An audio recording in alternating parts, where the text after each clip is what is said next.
Kalau kamu perhatikan beberapa tahun terakhir, coffee shop penuh, tempat nangkrong estetik makin banyak, menu kopi makin kreatif. Tapi klub malam, pesta besar, budaya minum alkohol tidak seramai dulu. Ada satu fenomena menarik. Banyak yang bilang Gen Z lebih suka kopi daripada alkohol.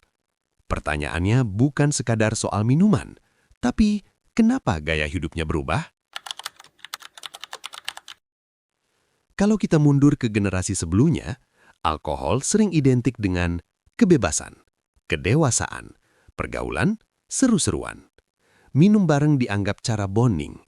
Pesta dianggap simbol kehidupan sosial aktif. Ada narasi tidak tertulis.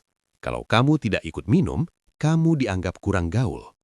Tapi Gen Z tumbuh di era berbeda. Mereka melihat konsekuensi lebih jelas. Mereka lebih terekspos edukasi kesehatan. Mereka hidup di dunia yang lebih transparan. Dan itu mengubah cara pandang. Sekarang coba lihat. Kopi bukan sekadar minuman. Kopi adalah tempat meeting, tempat kerja remote, tempat brainstorming, tempat bikin konten. Coffee shop jadi ruang sosial yang aman. Tidak perlu mabuk untuk akrab. Tidak perlu kehilangan kontrol untuk merasa dekat. Kopi identik dengan produktivitas. Laptop di meja, headset terpasang, diskusi ide. Gen Z hidup di era hustle culture dan side hustle. Kopi mendukung itu. Alkohol tidak.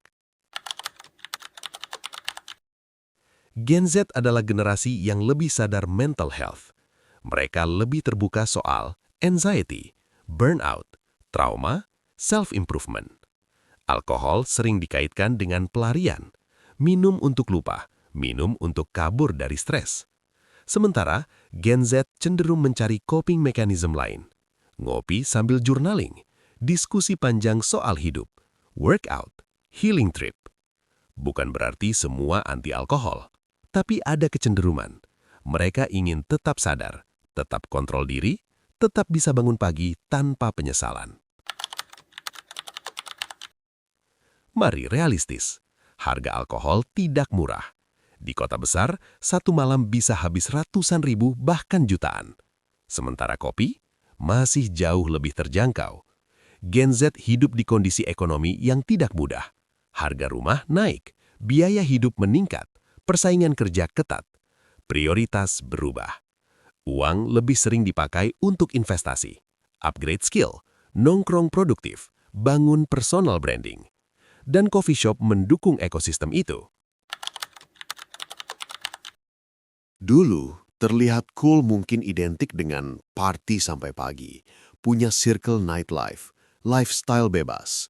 Sekarang, cool bisa berarti punya side project, punya bisnis kecil, punya personal brand, punya rutinitas sehat.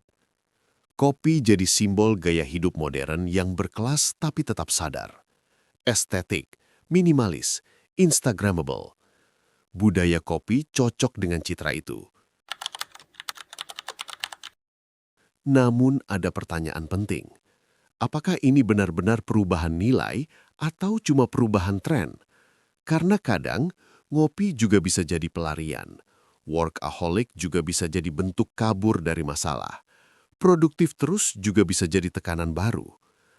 Gen Z mungkin tidak lari ke alkohol, tapi bisa saja lari ke overworking. Pada akhirnya, ini bukan soal kopi lebih baik dari alkohol. Ini soal perubahan cara generasi melihat hidup. Gen Z tumbuh di dunia yang lebih cepat, lebih transparan, lebih penuh tekanan. Mereka mungkin memilih kopi karena ingin tetap sadar, ingin tetap produktif, ingin tetap relevan. Dari klub ke coffee shop, dari mabuk ke mindful.